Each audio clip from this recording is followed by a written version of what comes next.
Fala pessoal, tudo bem? Tudo jóia com vocês? Então estamos aqui novamente fazendo a nossa quarta aula. Vamos falar hoje da corrente elétrica, essa outra grandeza elétrica, né? Que é fundamental para as instalações elétricas, circuitos elétricos, enfim. Então vamos falar hoje na parte da corrente elétrica. A gente já falamos um pouco de matéria, né? Como é composta a matéria, funcionamento dos elétrons, uma coisa bem simplificada. Falamos de carga elétrica, né? Como é a quantidade de elétrons que percorre pelos condutores, né? Que são medidos em coulombs, né? Por segundo. Depois nós na aula passada falamos de tensão elétrica, né? Que é aquela força que é injetada no condutor para criar o fluxo de corrente, que é essa corrente que nós vamos estudar hoje. Ok? Então vamos lá? Vamos lá para a nossa apostila. Então tá aí. Então vamos lá. Corrente elétrica, certo? A corrente elétrica é o fluxo ordenado de cargas elétricas que se move de forma orientada em um condutor elétrico, sólido ou em soluções iônicas, né? Essa é uma grandeza fundamental em física, pois sem corrente elétrica não seria possível, por exemplo, fazer funcionar um aparelho qualquer, elétrico ou eletrônico. Então, a corrente elétrica é uma grandeza elétrica, né? O símbolo dela é representado pela letra I. Então, o I significa corrente elétrica. A unidade de medida é o ampere, né? Medido em amperes, ampere. E a letra é o A. E o instrumento de medida é o amperímetro, né? Tanto ele pode ser um alicate amperímetro para medir corrente alternada, ou ele pode ser um amperímetro com um fio normal que está dentro dos nossos multímetros, que nós vamos ver depois numa aula destacada na parte de instrumentação, onde você muda as ponteiras do multímetro, ele funciona como um amperímetro. Então vamos lá. Então a corrente elétrica ela é o movimento ou fluxo de elétrons, que é chamado de corrente. Para se produzir a corrente elétrica, os elétrons devem se deslocar pelo efeito de uma diferença de potencial. Aí agora nós estamos falando da tensão elétrica, certo? A diferença de potencial que é a tensão elétrica, onde a gente tem um potencial negativo e um potencial positivo, e também um potencial mais carregado e menos carregado, onde a tendência da corrente é fluir do menos para o mais, então ela faz esse fluxo que é um circuito. A corrente elétrica é representada pela letra I, a unidade fundamental que se mede a corrente é o ampere. O ampere de corrente é definido como o deslocamento de um coulomb através de um ponto qualquer, de um condutor, durante um intervalo de tempo de um segundo. Aí aqui a gente tem uma formulazinha. Olha lá. E um ampere é igual a Q sobre T, que é a carga sobre o tempo, onde I é a corrente, Q é a carga e T é o tempo, né? E a carga também é a corrente vezes o tempo, que é aquele... Dá pra gente montar aqui um triângulozinho da carga, né? Depois a gente põe lá na lousa. A carga difere da corrente, pois Q representa um acúmulo de carga, enquanto I mede a intensidade da corrente. Então, o ampere, a corrente elétrica nada mais é que é a intensidade, né? A gente mede a intensidade, com qual intensidade está passando naquele condutor. É aí que a gente mede a corrente elétrica, né? Por isso que quando o condutor ele é com a bitola maior, né? Ele tem uma secção de área transversal maior, ele tem uma tendência a passar mais elétrons. Então a gente consegue ter uma intensidade de corrente maior, e a intensidade de corrente sendo maior, a gente pode conectar equipamentos mais que exigem uma carga maior, né? Então, por exemplo, para mim acender uma lâmpada, eu posso ter um condutor de 1 milímetro quadrado de área, né? De seção transversal, 1 milímetro quadrado. Quanto que para mim acionar um motor elétrico de 10 cavalos, eu preciso ter um cabo de 10 milímetros, entendeu? Então é aí que a gente vai estudar a corrente elétrica. Vamos descendo aqui. A gente tem aqui os múltiplos e submúltiplos. Isso aqui é importante porque a gente vai ver muito na parte das fórmulas e dos exercícios também. Ele pode vir em milivolt, ele pode vir em miliampere, ele pode vir em micro. Então é assim. Aqui, ó, a gente tem 1 volt, né? Que é o mesmo que 1000 milivolts. Estamos voltando para trás, ó, né? Aqui são casas menores. É tudo dividido por 1000, né? Estamos indo para trás. Então, 1 volt é o mesmo que 1000 milivolts, é o mesmo que 1 milhão de microvolts e 1 bilhão de nanovolts, certo? Então, aqui, ó, 9 casas, 6 casas, 3 casas. Então, a casa está milhar, do milhão e do bilhão. Indo para frente aqui, ó, 1 volt é o mesmo que 0,01 kV, 0,00001 megavolts e 0,9 casas, que é 1 gigavolt. O mesmo se aplica a ampere. Vamos dizer que aqui fosse 1 ampere, aqui seria 1000 miliampere, 1 milhão de microampere e 1 bilhão de nanoampere, que é o tal do nano, micro, mili, né? E aqui nós temos a unidade de medida convencional, e aqui a gente tem o quilo, que seria aí já a multiplicação. Então, por exemplo, vamos dizer que eu tenho aqui, ó, 1000 volts, é o mesmo que 1 kV, é o mesmo que 0,01 megavolts. Se eu tivesse aqui 1 milhão de volts, é o mesmo que 1000 kilovolts, que é o mesmo que 1 megavolts. Entendeu? Megavolt. E é o mesmo que, se eu tenho 1 megavolts, eu vou ter 1000 gigavolts. Então, essas unidades, tem a unidade fundamental, né? E essas unidades aqui, as multiplicações por 1000 para lá e para cá, são as casas, são os múltiplos e submúltiplos. Então, para ficar fácil o entendimento, quando você lida com a tensão muito alta, uma corrente muito alta ou uma corrente muito baixa, que nem é feito na eletrônica, tudo na casa dos miliamperes, às vezes microamperes, né?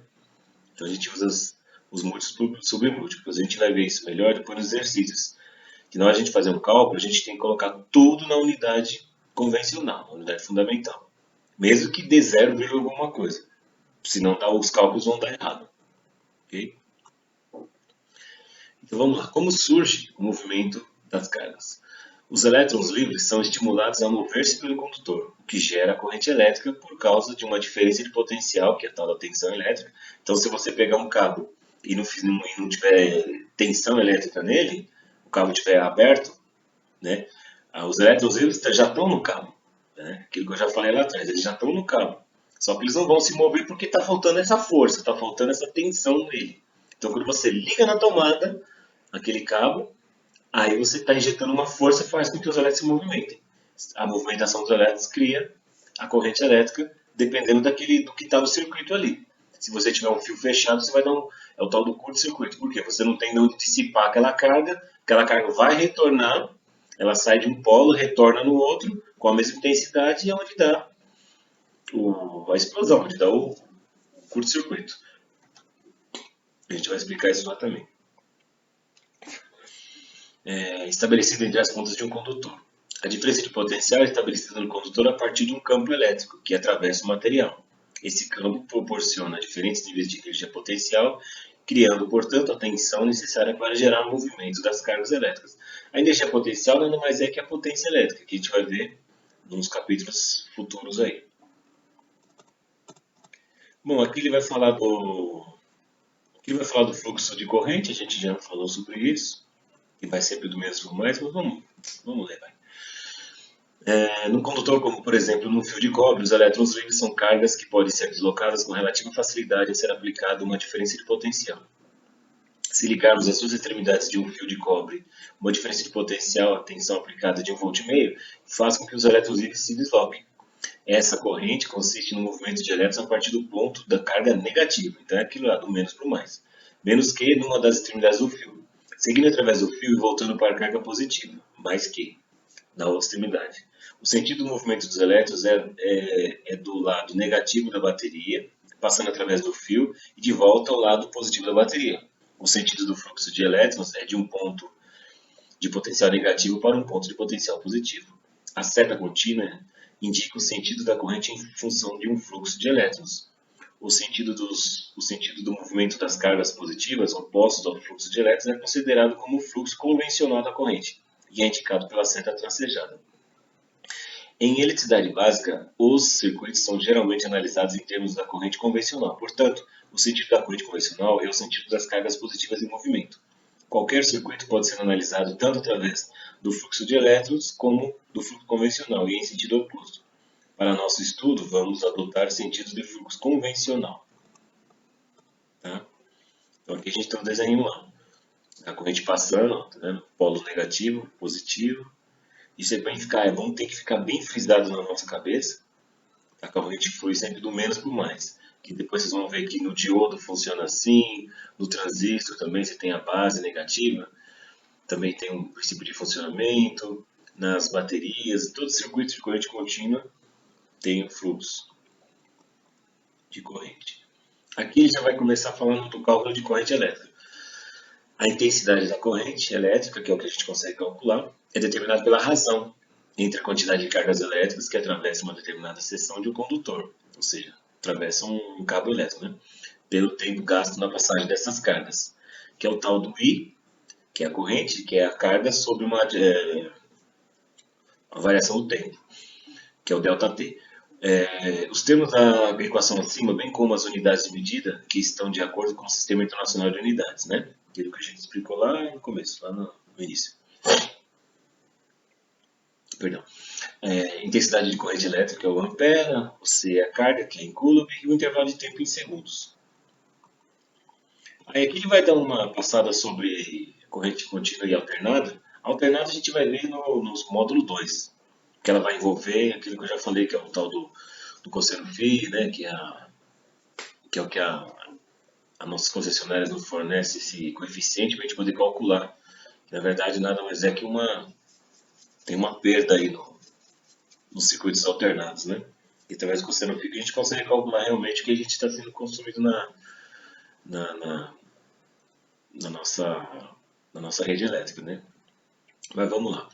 A corrente elétrica é dita contínua quando o sentido quando o seu sentido no circuito é único, ou seja, o movimento dos portadores de carga que compõem a corrente sempre acontece da mesma forma. Quando o sentido de movimento dos portadores de carga é variável, a corrente elétrica é denominada como corrente alternada.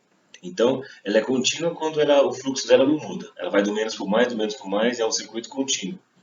E quando ela é corrente alternada, ela alterna entre positivo e negativo 60 vezes por segundo, que é a nossa frequência aqui no Brasil, 60 Hz. Né? Mas isso a gente vai para frente. Então a corrente elétrica oriunda das pilhas e baterias é de tipo contínuo, a corrente chega nas tomadas é alternada. A transmissão de energia elétrica é feita por corrente alternada, pois dessa maneira ocorre muito menos perda de força do sinal. Caso a transmissão fosse feita contínua, a perda de força seria grande, o que dificultaria a capacidade de transmissão da energia elétrica. Então, assim, a energia que vem de Furnas, por exemplo, de Itaipu, né, elas são na forma de corrente alternada e de ultra alta, né, alta tensão, né, até ultra alta, que dá 80, 100 mil volts, né. Então, como a tensão é muito alta, então a perda que é feita entre a distância das torres, a distância da usina, né, de fornecimento até as concessionárias que fazem essa transformação, essa transformação de energia super alta, ultra alta, alta, média, até chegar em baixa tensão pelos transformadores, né, é desprezível. Então você tem lá 100 mil volts, né, e no final das contas você chega com 90, você perdeu 10 mil volts. Porém, quando isso entra no transformador, isso é condicionado, é feito um tratamento nessa energia de forma que o transformador vai te soltar os 13.800, vai te soltar 34.000, né, e assim por diante.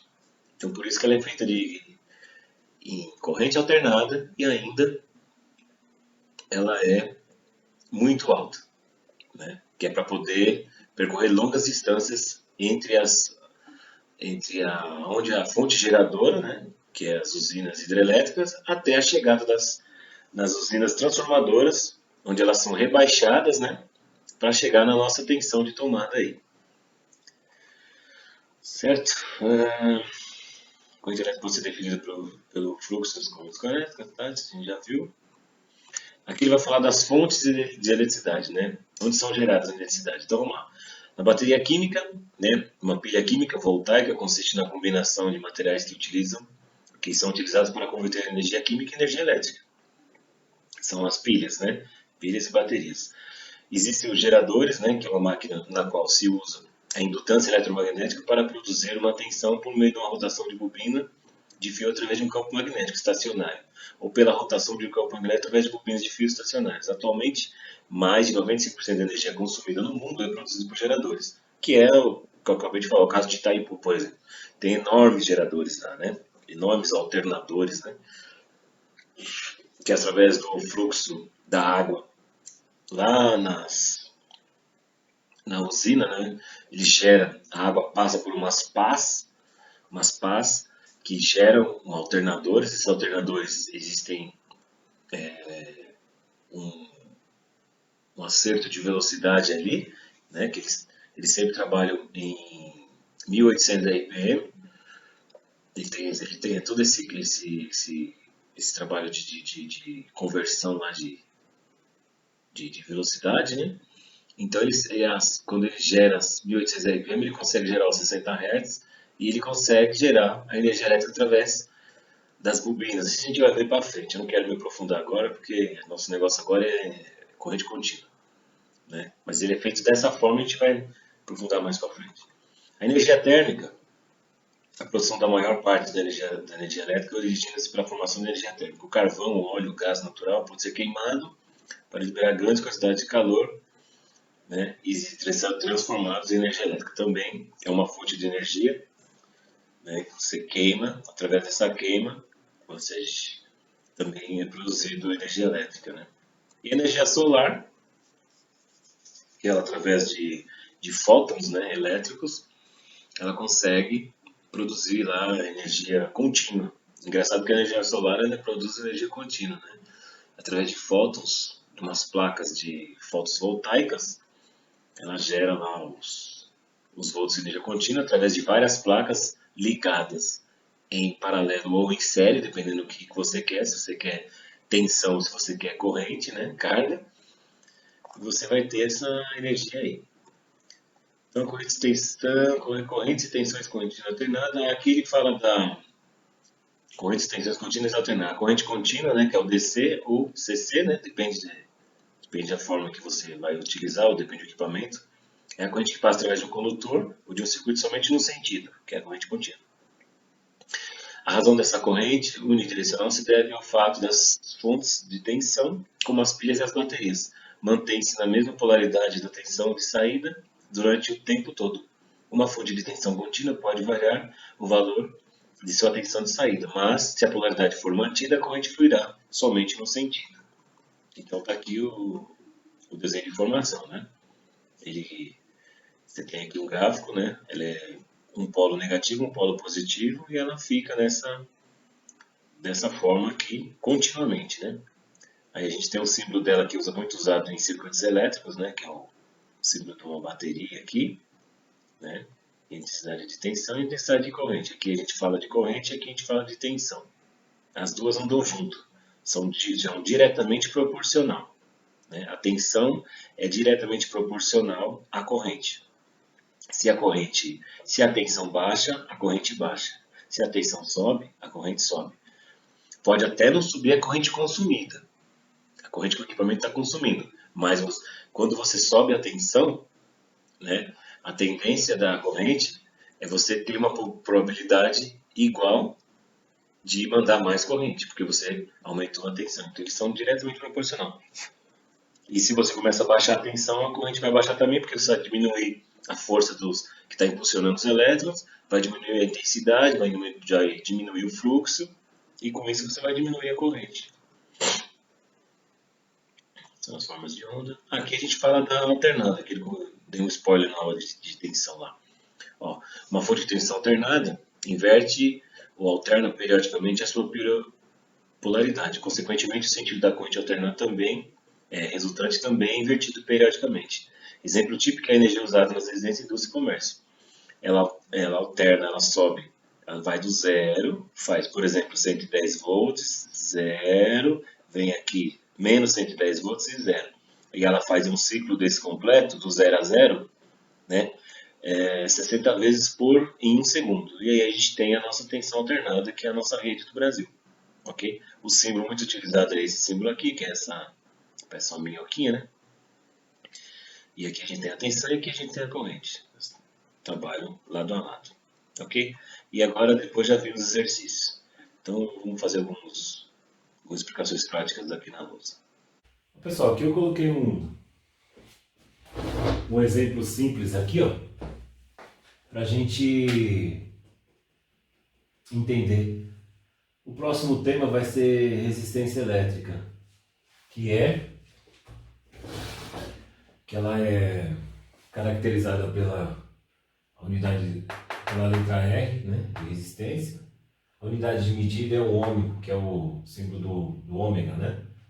Nós vamos ver isso profundamente no próximo capítulo. Porém, fiz aqui um circuito para a gente já ir frisando aqui juntos o funcionamento e a interpretação de um cálculozinho que é muito usual na nossa rede, nos circuitos elétricos, né?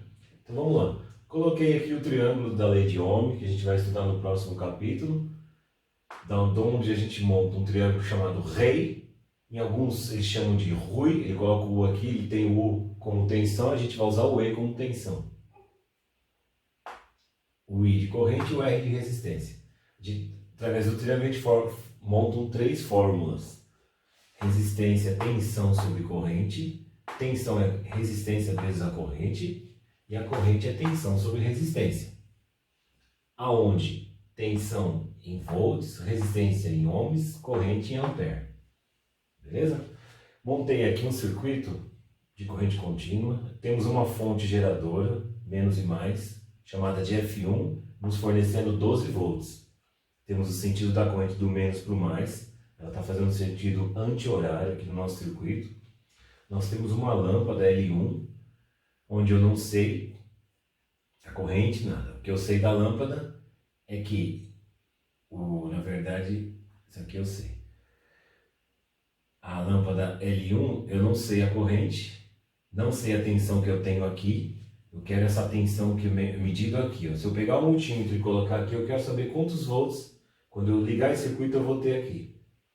A mesma coisa seria aqui. Eu quero quantos volts em cima dessa resistência. É uma resistência R1, onde a resistência eu tenho. Então, quando eu tenho, dentro do triângulo, eu tenho 2 grandezas, eu acho a terceira. É sempre assim a analogia. Então, por exemplo, eu tenho a tensão. Eu tenho a resistência que eu dei. O circuito me deu. Então, vamos lá. A corrente eu não tenho. A resistência da L1 eu tenho. É 20 ohms. Então, eu sei que a resistência dessa lâmpada é 20 ohms. Aqui, R1. Eu sei que a resistência daqui, do R1, é 15 ohms. Então, aqui é 15 ohms. E aqui é 20 ohms. Né? Depois, então, aqui, na tensão, então o que a gente vai pedir no circuito? Eu quero a tensão em L1. Então, eu quero a tensão que está aqui em cima. Como a gente faz para calcular isso? Vamos lá. A analogia aqui é o seguinte. Nós temos um circuito com 2 dispositivos, uma fonte geradora. A gente sabe que na lei de Ohm, quando a gente tem um circuito em série, a tensão é dividida, porque ela são resistências diferentes, pode até ser a mesma resistência, mas a tensão em cada ponto aqui ela vai ser um tipo de tensão. Porém, a corrente que circula nesse circuito, por ser um circuito em série, a corrente é a mesma. Então a gente sabe, a gente fazendo os cálculos da corrente aqui, a gente sabe que a corrente era a mesma nesse circuito, certo? Como eu tenho a resistência dos dois dispositivos, no resistor e na lâmpada, então através da nossa fórmula, a gente vai conseguir achar a corrente total, que é essa corrente que eu estou pedindo aí, né? Então vamos lá. Cadê a fórmula da corrente? Tensão sobre resistência. Vamos vir aqui, ó. Corrente é igual a tensão sobre resistência. Qual é a tensão aqui?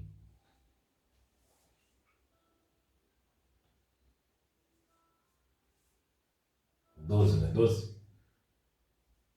12 dividido pela resistência. Qual que é a resistência? É a resistência do resistor mais a resistência da lâmpada. 20 mais 15, 35. 12 dividido por 35 vai dar 0,30. Eu vou pôr 35 aqui. 35 o quê? Ampere.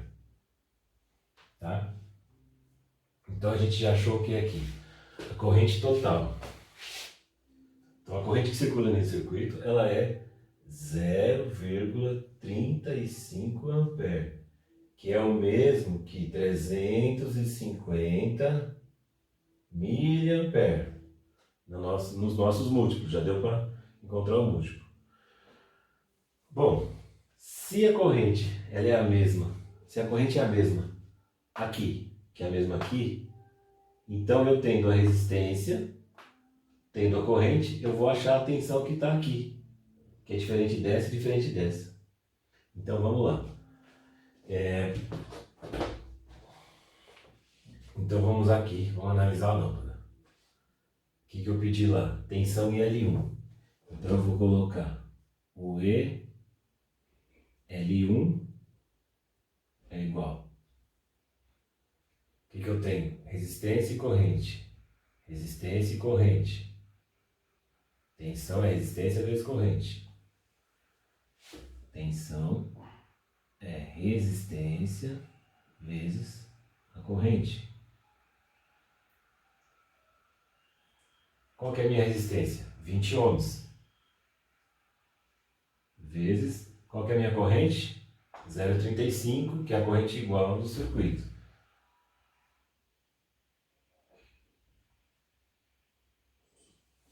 Vinte vezes 0,35, vamos fazer essa conta aqui. 20 vezes 0,35, nós temos 7 volts. Tensão em L1. Agora eu vou procurar a tensão em R1. Então é tensão em R1, que é a resistência vezes a corrente. A resistência de R1, 15 ohms, vezes a corrente, que é a mesma, 0,35. Quanto dá essa conta? 15 vezes 0,35. 5,25, 5,2. Vou arredondar para 5 aqui. Vou arredondar para 5, tá? Porque eu joguei um pouquinho a mais aqui. Então deu 5 volts. Olha como tá certo e como é verdade. 7 mais 5 não é 12? Então é a tensão total do nosso circuito, é 12. Então, da tensão que saiu aqui, em R1, 7 volts ficou no R1, 5 volts passou pelo L1. Somando esses dois, a gente vai encontrar 12 volts. Então aqui, a gente achou aqui, ó, tensão em L1, 7 volts. Tensão em R1, 5 volts. Corrente em L1, a gente já sabe, 0,35 ampere. Corrente em R1, 0,35 ampere. Corrente total é a mesma. Tensão total, 12 volts. Né? Já está dito pelo circuito. Entendeu? Então o que a gente fez aqui? A gente conseguiu calcular a tensão em cima do circuito, a corrente, de acordo com a resistência. Aí conseguimos achar que a corrente e a tensão em cima desse, a gente já tinha a tensão total, a gente achou a corrente total. Entendeu? Então tivemos que fazer 3 contas, utilizando a fórmula. Achando, através da resistência total, da somatória das resistências, a gente achou a corrente total. Através da tensão em cima de L1 com a sua resistência que é diferenciada, achamos a sua tensão aqui, e através da resistência em cima da corrente aqui, achamos a tensão aqui. Ok, pessoal? Então é isso, um circuitinho. A gente vai falar mais sobre resistência elétrica, é só para você já ter uma familiarização com o próximo tema. E os exercícios de corrente elétrica estão no final do capítulo da apostila, que fala só de corrente elétrica. Então, baixa a apostila para fazer os exercícios lá. Dúvida que tiver, pode me mandar por e-mail. O e-mail também vai estar na descrição do vídeo. Todas as aulas vai estar o e-mail lá. Beleza? Um abraço a vocês. Até mais. Fala pessoal, tudo bem? Tudo jóia? Espero que todos estejam bem. Então estamos aqui na nossa aula prática relativa à aula da corrente elétrica, né? A quarta aula. E vamos fazer um experimento aqui hoje, ok? Então eu estou aqui com o meu alicate amperímetro, que já foi demonstrado para vocês lá, né? Que também é um voltímetro. Estou aqui com o motor elétrico, né? Motor de indução, certo? Monofásico. Esse motor ele pode ser ligado em 110 ou 220, depende do fechamento que fizer aqui. Esse motor ele tem 1 CV de potência, né? 1 cavalo. E ele tem uma corrente de consumo nominal, a corrente de trabalho dele de 7 amperes em 220, 14 amperes em 110. Então, eu já passei aqui o meu amperímetro, tá vendo? Já passei pelo cabo, certo? Ele está aqui para a gente fazer a medição da corrente. Então, eu vou ligar o motor.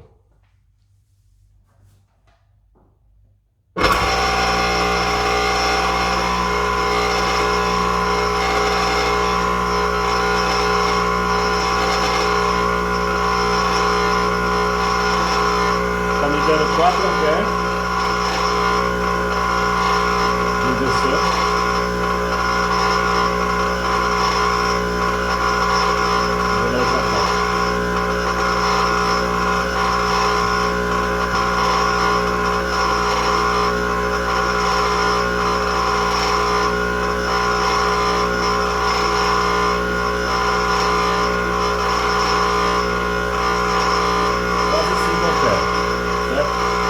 De atenção.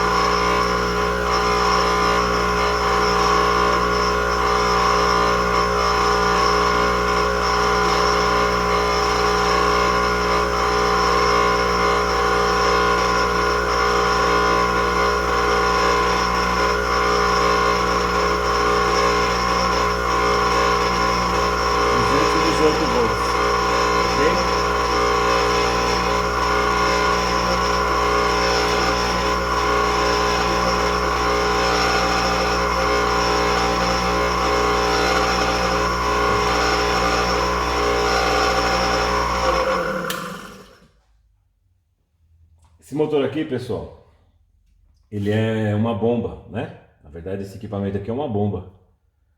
E todo mundo sabe que bomba de água, né? Puxa água por aqui, manda por aqui. Ela não pode ficar ligada sem água, porque é a própria água que ajuda a refrigerar a parte aqui da bomba. Então a gente pode ter problema aqui na parte aqui do disco, né? Do disco, que essa bomba é uma bomba centrífuga, né? Então tem um disco aqui que faz com que, uma paleta que faz com que a água entre por dentro da paleta e seja jogada com velocidade aqui para cima, né? Então onde consegue puxar água daqui e mandar para cá, né? Ela não pode ficar ligada sem água, porque ela tem problema de aquecer, já estava até esquentando. Então a própria água ajuda a refrigerar. O motor não, porque o motor ele tem ventoinha própria aqui atrás. É um motor VEG, um motor bem robusto, né? Essa bomba aqui é uma bomba, acho que de uns 20 anos já, né? Então, isso que eu queria mostrar para vocês. Um motor elétrico, a gente pode medir a corrente, medir a tensão, né? Se a gente tivesse aquele outro aparelho que vocês vão ver uma aula para frente, a gente podia usar o watímetro, mas o que a gente mais usa é alicate amperímetro mesmo, a parte de corrente e de tensão. tá ok? Vou mostrar no painel um outro motor, já esse ligado no painel com contator, tal, que é o dispositivo. Vou explicar um pouco para vocês lá. Vamos lá. Então, pessoal, esse painelzinho aqui, eu montei aqui, ó. É uma automaçãozinha que tem na residência aqui, certo? Então eu tenho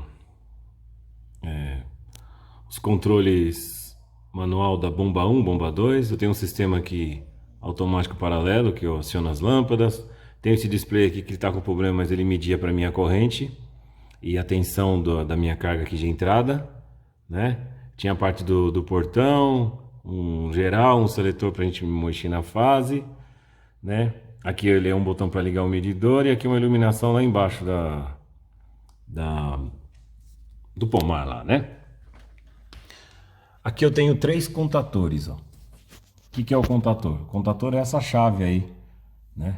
É uma chave eletromagnética que através de uma bobina, quando você energiza uma bobina, ela fecha uma série de contatos e, dependendo do modelo, ela abre também alguns contatos. Isso aí serve para acionar alguns dispositivos, por exemplo, o motor elétrico, né? O motor elétrico jamais você pode usar ele ligado em disjuntor direto ou ligado no fio de tomada, né? Você tem que fazer todo um comando, saiu uma outra aula, um outro curso, né? Que é o chamado comandos elétricos, né? Onde você monta um comando, né? Através de uma lógica, né? Para acionar certos dispositivos. E o motor elétrico seria um deles. E no meu caso aqui, o contator 1 e o contator 2 são 2 bombas. E aqui é uma iluminação. Então o que eu vou fazer? Eu vou pegar o meu alicate amperímetro aqui novamente. Olha lá. Vou pegar aqui uma fase aqui, se vier a fase RS. Tá vendo? Passei pela fase, ele tá marcando 0. Vou vir aqui no meu botãozinho. Ó. Vou vir aqui no meu botãozinho e vou acionar minha bomba. Olha lá, ó. 7,7 ampere. Essa bomba tá uns 40 metros desse painel aqui. Certo? Vou desligar. Olha lá.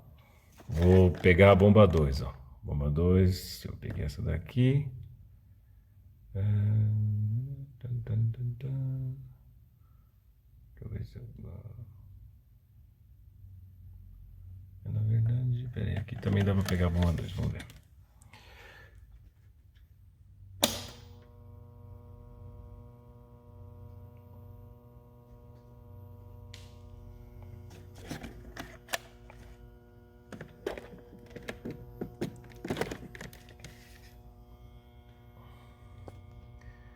Olha lá a bomba 2. Tá vendo? É uma bomba igualzinha a outra. São bombas de 1 cavalo, né? Mas você vê a diferença que dá de corrente, né? Pelo caminho, né? É o peso da água.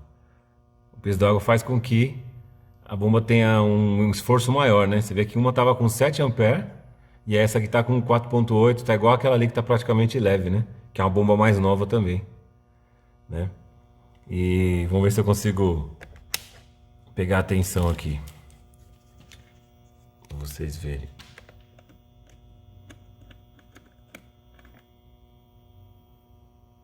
Ó, 220 volts. Ok?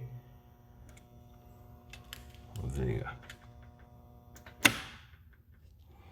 Aqui na verdade elas ligam automático, viu, pessoal? Elas ligam, tem sensores lá, né? Aí eu tenho essa CLP aqui que faz o controle, né? Que faz todo o controle do sistema, tudo. E aí a CLP, através do relé da CLP, ela vai me acionar o contator. Porque aqui você suporta apenas 10 amperes e não dá para você colocar um motor direto. Ele não aguentaria, né? A corrente mesmo, até os terminais são muito fracos, né? Então a gente usa o relézinho da CLP, ele me aciona o contator, que o contator me aciona a carga. É uma sequência uma escala, né? Uma escala de corrente, né? O menorzinho vai acionando o outro que chega até a carga, né? Então é isso. O que eu queria mostrar para vocês aqui na aula da corrente é como a gente pode medir corrente, né? Medir tensão e o equipamento funcionando aí direto. Na aula que vem, a gente vai fazer um experimento aqui com uma instalação com interruptores paralelos, né? Vou mostrar para vocês o diagrama multifilar, né? Do interruptor paralelo e o intermediário também. Vou fazer um experimento aqui em bancada, tudo. Pra vocês verem como é que instala um interruptor paralelo com o intermediário, ok? Um abraço, pessoal. Até mais.